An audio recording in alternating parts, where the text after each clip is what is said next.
Hello বন্ধুরা, welcome back to my new blog. আশা করি তোমরা সবাই ভালো আছো। পৌষ মাস তো পড়েই গেছে, তো পৌষ মাস মানে পিঠে পুলি।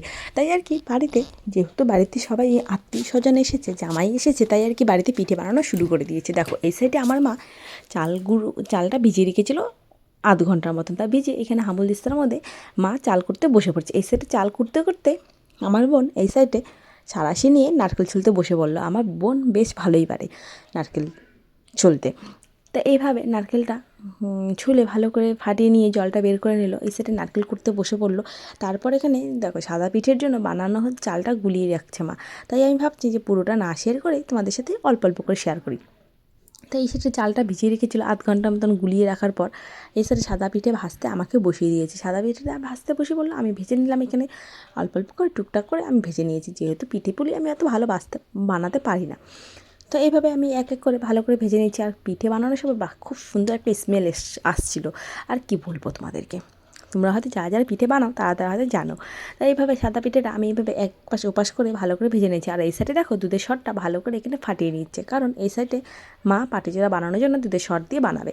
তো দুধের সর দিয়ে বানানোর পর এই সাইডে মুগের কলিটা বানানোর জন্য মুগ ডালটা ভালো করে ভেজে সেদ্ধ করে নিয়েছে, হালকা তেল দিয়ে ভালো করে আবার ফাটিয়ে নিল, বা ভালো করে যাতে মুগ ডালটা গোটা গোটা না থাকে তার জন্য মুগ ডালটা ভালো করে গুলিয়ে নিল। আর এই সাইডে দেখো বন্ধুরা, এটা রেখে দেবে আধ ঘন্টার জন্য। আর এই সাইডে পাটিচোড়া বানানোর জন্য চালটা গুলিয়ে নিচ্ছে গুড়ের সাথে, না আর একটু সামান্য এলাচ নুন দিয়ে ভালো করে গুলিয়ে নিচ্ছে। এভাবে দেখো নারকেলের পুর বানিয়ে নিচ্ছে। নারকেলের পুরের মধ্যে দুধের সর দিয়ে দিল, নারকেল দিয়ে দিল, আর একটু সামান্য খোয়া ক্ষীর দিয়ে দিয়েছে। এরপর ভালো করে 10 মিনিটের মতন ভালো করে গ্যাসটা একদম লো ফ্লেমে রেখে নারকেলের পুরটা বানিয়ে নেবে। নারকেলের পুরটা যত ভাজা হবে অত টেস্ট হবে। আর এই সাইডে দেখো, আর এই সাইডে পাটিচোড়ার জন্য ভালো করে গুলিয়ে নিচ্ছে যাতে কোনো দানা দানা না থাকে। আর আমার বোন এই সাইডে মুগের কুলি বানানোর জন্য ভালো করে মুগের পিঠেটা বানিয়ে নিচ্ছে। এইভাবে আস্তে আস্তে করে এইভাবে ভালো করে হাতের সাহায্যে ঘুরিয়ে ঘুরিয়ে ঘুরিয়ে ঘুরিয়ে ভালো করে মুগের কুলির বানানোর জন্য একদম তৈরি করছে পুর ভরে। এভাবে আস্তে আস্তে করে এক এক করে বানিয়ে নিল। এইভাবে পিঠেগুলো বেশ ভালো পারে বানাতে।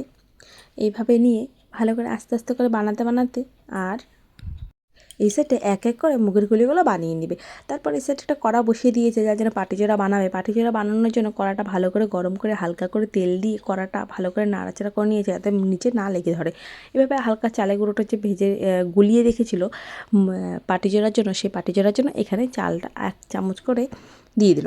1 চামচ করে দিয়ে দেওয়ার পর ভালো করে এই সাইড ও সাইড করে নেবে। করে নেওয়ার পর এখানে পুর দিয়ে এক এক করে এইভাবে ভেজে নেবে। এই সাইডে এক এক করে এইভাবে ভেজে নেবে। আর এই সাইডে বানানো হয়েছিল তেল বসিয়ে দিয়ে মুগের কলিগুলো ভাজতে দিয়ে দিয়েছি। কেউ কেউ মুগের কলি হয়তো চিনি রসে ভেজে ভিজিয়ে রাখে, আমাদের তা করেনি, আমাদের ডাইরেক্টলি একদম তেলে ভেজে রেখেছে। আর দেখো এই সাইডে মুগের কলিটা হতে হতে এই সাইডে মা এখানে দুধের পিঠাও বানিয়ে ফেলেছে। আর দুধের পিঠা বানানোর জন্য দুধটা আগে থেকে জাল দিয়ে রেখেছিলো নারকেল দিয়ে, এর মধ্যে পিঠেগুলো কেটে কেটে দিয়ে দিয়েছে। আর দেখো এইভাবে হালকা করে এক এক করে দিয়ে দিয়ে মুগের কলিগুলো এক এক করে দিয়ে ভাজতে ভাজতে এই সাইডে লালচে রং করে ভেজে নেবে। তোমরা চাইলে লালচে রং করে ভেজে হালকা করে মিষ্টি শিরা একদিনের জন্য ভিজিয়ে রাখতে পারো। আমাদের মিষ্টি শিরা ভিজিয়ে রাখবে না, তার জন্য ভেজে নিয়েছে। এভাবে ভেজে নেওয়ার পর পিঠে একদম রেডি। দুধ দিয়ে পিঠে জাল দিয়ে রেখেছে, পায়েসটা হয়তো কম বেশি হয় বানাতে পারে। দেখো বন্ধুরা একদম রেডি পিঠে পুলি বানানো।